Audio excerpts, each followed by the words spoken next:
Żvolta ġdida fil-każ tal-allegazzjonijiet li saru fil-konfront tal-uffiċjal tal-Gvern Neville Gafa dwar ħruġ ta' viżas għal persuni Libjani.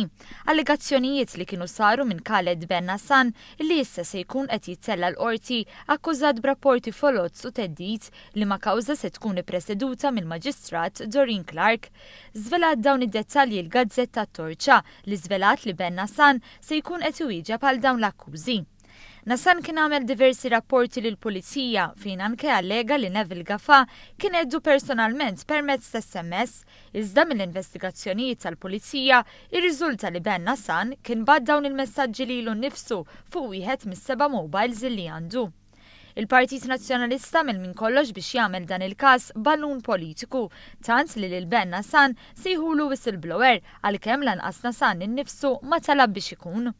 Sorsi qrib it-Torċa qalu li dan il-każ reġa' spiċċa quddiem il-pulizija minħabba konsistenza fl-allegazzjonijiet illi għamel Nasan, tant li bidel il-verżjoni u qed jgħid li rċieva dan it-theddid minn telefonata permezz ta' Viber jew WhatsApp, sistemi li inċidentalment ma jistgħux jiġu intraċċati.